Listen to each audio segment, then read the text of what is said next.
এবং কোণের পরিচিতি সম্পর্কে আমরা আজকে জানব।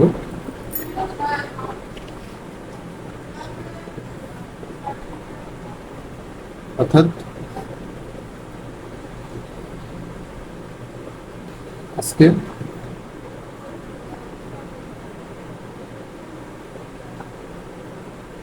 সমকোণী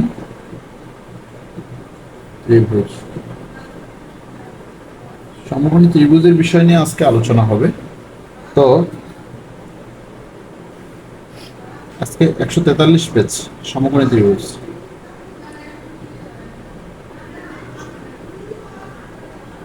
তো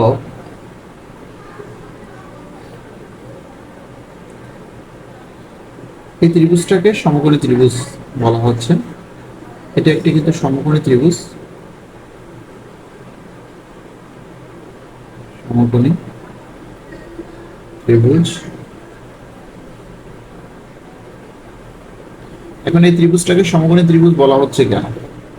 সমকোণী ত্রিভুজ বলতে বোঝানো হয় কোন ত্রিভুজের মধ্যে যদি একটি কোণ 90 ডিগ্রি হয়, একটি কোণ 90 ডিগ্রি হয়, তাহলে সেটাকে সমকোণী ত্রিভুজ বলা হয়। এখন এই যে 90 ডিগ্রিতে আছে, এটা আমাকে বুঝতে হবে কেমন করে। অর্থাৎ তো এখানে একটি বিষয় লক্ষণীয়, সেটা হলো এই যে ত্রিভুজটা, এই ত্রিভুজটার ক্ষেত্রে আমরা যদি এটা খেয়াল করি, তাহলে কিন্তু এই বাহুটার উপরে এই বাহুটা খাড়াভাবে আছে। অর্থাৎ এই বাহুর উপরে এই বাহুটা খাড়া বা লম্ব বা উলম্বভাবে আছে। এই বাহুর উপরে এটা খাড়াভাবে সোজা। অর্থাৎ আমরা যদি মাটির ভিতরে কোনো একটা বাঁশটাকে পুঁতে রাখি, খুঁটি পুঁতে রাখি, যেমন হয় ঠিক সেভাবে, তাহলে ভূমির সাপেক্ষে খুঁটিটা কিন্তু লম্বভাবে আছে। তাহলে যদি একটি বাহু অর্থাৎ সমান্তরালে থাকে এবং আরেকটা বাহু যদি খাড়াভাবে থাকে, তো এটা আমরা যেমন পেটে শুয়ে থাকি যেভাবে থাকি ঠিক, আর এইটা হলো যে সোজা হয়ে দাঁড়িয়ে আছে, তাহলে এরকম যদি থাকে তাহলে এখানে অবশ্যই 90 ডিগ্রি কোণ তৈরি হবে। অর্থাৎ কোনো একটা ত্রিভুজের ভিতরে যদি একটা এল শেপ তৈরি হয়, এল শেপ কোনো জায়গায়, তাহলে সেটা কিন্তু 90 ডিগ্রি কোণ তৈরি হবে। তাহলে এখানে আমি যদি কয়েকটা ত্রিভুজ আঁকার চেষ্টা করি, তাহলে ত্রিভুজটি যদি একটু খেয়াল করি আমরা, সেটা হলো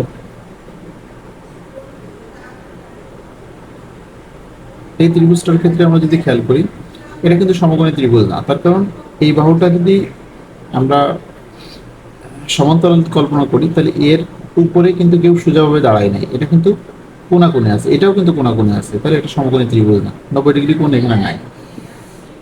তাহলে এই ত্রিভুজটা আর এই ত্রিভুজের পার্থক্য হলো এখানে এল শেপ তৈরি হয়, কিন্তু এখানে এল শেপ তৈরি হয় নাই। অর্থাৎ 90 ডিগ্রি কোণ যদি কোনো ত্রিভুজে থাকে, তাহলে সেই ত্রিভুজটাকে আমরা বলতে পারি সমকোণী ত্রিভুজ। এখন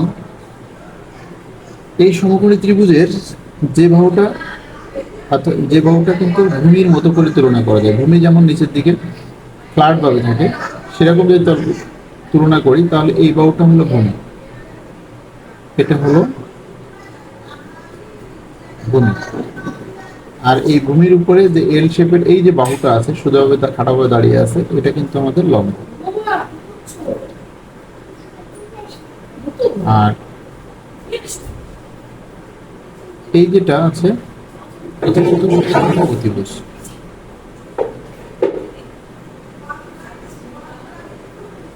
অতিভুজ আরেকটি উপায় হচ্ছে যে সমকোণের বিপরীত বাহু, সমকোণের বিপরীত বাহুটাকে অতিভুজ বলা হয়। তাহলে সমকোণের বিপরীত বাহুটা বুঝতে হবে কিভাবে, সে বিষয়টাকে যদি একটু বোঝাই বলি, এটা যদি সমকোণী ত্রিভুজ হয়, তাহলে আমরা যদি একটু খেয়াল করি, সমকোণ বা 90 ডিগ্রি, সমকোণ বা 90 ডিগ্রি কোণ তৈরি হয়েছে কিন্তু এইখানে। অর্থাৎ এই 90 ডিগ্রি তৈরি হওয়ার জন্য কিন্তু এই বাহু এবং এই বাহু ব্যবহার হয়েছে। তাহলে এর ঠিক বিপরীত দিকে, অর্থাৎ এই দুই বাহু ছাড়া এর ঠিক এই 90 ডিগ্রি কোণের বিপরীত দিকে কে আছে, এইটাকে যদি আমরা তুলনা করি, এর বিপরীত দিকে এইটা আছে, তাহলে এই বাহুটাকে অতিভুজ বলা হয়, অতিভুজ। তাহলে অতিভুজ আমরা চিনতে পারলাম, লম্ব চিনতে পারলাম, ভূমি চিনতে পারলাম। এখন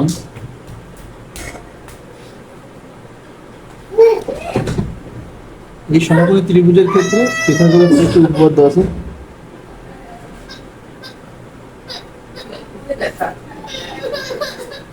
পিথাগোরাসের উপপাদ্য যদি আমরা দেখি,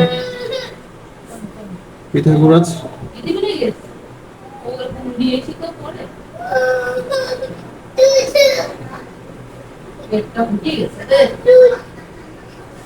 পিথাগোরাসের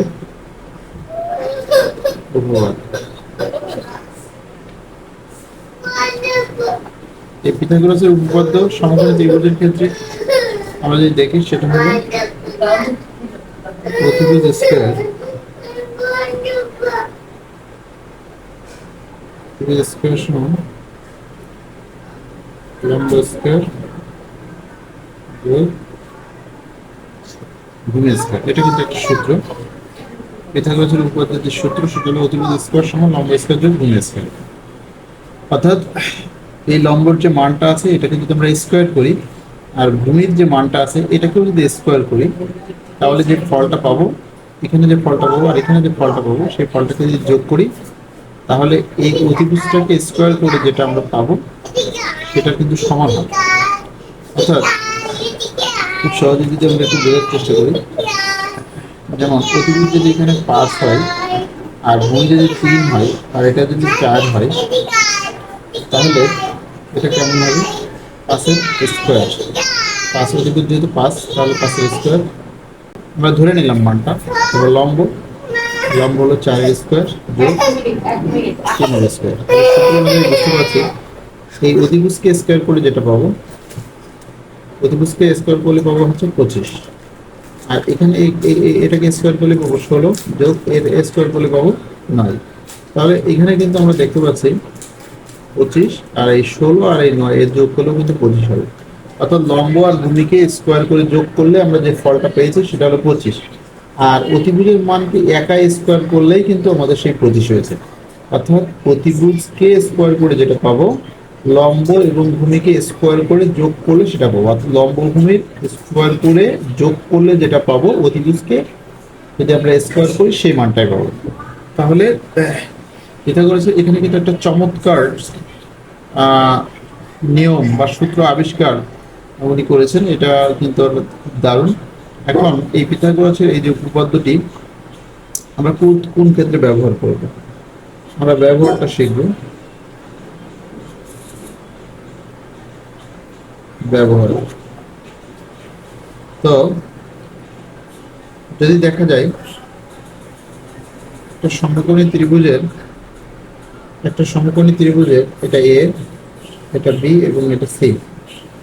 এখন কেউ একজন বলে দিল, মানটা বললো যে এ বির মান হচ্ছে 4 এবং বিসির মান হচ্ছে 3। তাহলে প্রশ্ন আমাকে করা হলো যে এই এসি অর্থাৎ অতিভুজটা কত হবে সমকোণী ত্রিভুজের। তাহলে আমরা এখানে দেখতে পাচ্ছি, এখানে আমরা এটা লিখতে পারি,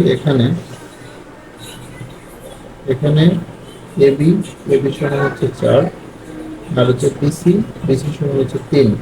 তাহলে চেয়েছে কি এসি সমান কিন্তু নাই, বের করতে হবে। তাহলে আমরা এখান থেকে যেটা বুঝতে পারছি সেটা, এটা যেহেতু সমকোণী ত্রিভুজ, যেহেতু 90 ডিগ্রি আছে, তাহলে সমকোণী ত্রিভুজের দুইটা বাহু দেওয়া আছে আর একটা মান বের করতে হবে। তাহলে দুইটা এখানে আমরা ওই পিথাগোরাসের উপপাদ্যে দেখতে পাচ্ছি অতিভুজ, লম্ব, ভূমি।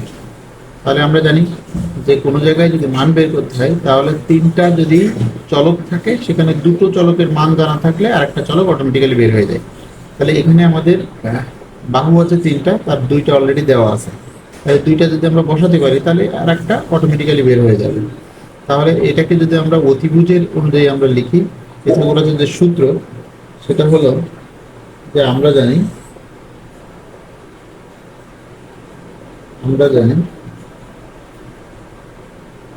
অতিভুজ স্কয়ার। তাহলে অতিভুজের কথাটা বললে আমাদের কোনটা আসছে? অতিভুজ কিন্তু এই বাহুটা, অর্থাৎ সমকোণের বিপরীত বাহুটা অতিভুজ। তাহলে আমরা অতিভুজ স্কয়ার মানে লিখতে পারি কি এসি স্কয়ার। এবার লম্ব স্কয়ার যোগ ভূমি স্কয়ার, লম্ব বলতে এখানে বোঝানো হচ্ছে এবি, এই বাহুটাই কিন্তু আমাদের লম্ব। স্কয়ার যোগ ভূমি বলতে এখানে বোঝানো হচ্ছে কি বিসি, তাহলে বিসি স্কয়ার। তাহলে অতিভুজ স্কয়ার সমান লম্ব স্কয়ার যোগ ভূমি স্কয়ার। তাহলে আমরা মানটাকে যদি বসিয়ে দিই, যেহেতু এসির কোনো মান নাই তাহলে ওটা থাক এসি স্কয়ার। তাহলে এ বির মান আমরা জানি 4, বিসির মান আমরা জানি 3। তাহলে এসি স্কয়ার ইকুয়াল 4 স্কয়ার করলে আমরা জানি 16 হয়, 3 স্কয়ার করলে হয় 9। এই যে 4 এর স্কোয়ার হলে 16 হয় কিভাবে? 4 আমরা জানি 4 এর উপর স্কোয়ার, তার মানে 4 হলো দুইবার, 4 দুইবার, তাহলে 4 গুণিত 4, এই যে 4, 4 দুইবার, 4 একবার দুইবার, তাহলে 4 4 16। এবার 3 এর স্কোয়ার, 3 এর স্কোয়ার মানে কিন্তু এটা না, 3 গুণিত 2 এটা না, তাহলে হবে কি 3 দুইবার, অর্থাৎ 3 গুণিত 3, 3 থেকে না, এটা সেভাবে হবে। তাহলে এসি স্কোয়ার সমান আমরা পেলাম 16 আর 9 যোগ করলে 25। তাহলে আমরা তো এসি বের করবো, এসি স্কোয়ার না, তাহলে স্কোয়ার রয়েছে, তাহলে স্কোয়ারটাকে আমরা করতে পারি কি এসি সমান, আমরা তাহলে স্কোয়ারটা পরের সংখ্যার ঘাটে রুট হয়ে যায়, তাহলে স্কোয়ারটা এই সংখ্যার ঘাটে রুট হয়ে গেল, রুট ওভার 25। তাহলে এই পাশে যদি জায়গা নেই আমরা এই পাশে লিখলাম, অতএব এসি ইকুয়াল 25কে যদি আমরা রুট করি ক্যালকুলেটারে, তাহলে 5 5 25, তাহলে কিন্তু আমরা এসির মান পেয়ে গেলাম। অর্থাৎ আর যে কোনো দুইটা বাহুর মান, অর্থাৎ লম্ব অতিভুজ অথবা অতিভুজ লম্ব, অতিভুজ ভূমি বা লম্ব ভূমি দেওয়া থাকলেও অতিভুজটা বের করা, অর্থাৎ যে কোনো দুইটা বাহু দেওয়া থাকলে আবার বাহুটা আমরা এই যে সমকোণী ত্রিভুজ থেকে আমরা বের করতে পারি। তো আজকে এ পর্যন্তই, কালকে পুনরায় অন্যান্য বিষয় নিয়ে কথা বলবো। ধন্যবাদ সকলকে, আসসালামু আলাইকুম।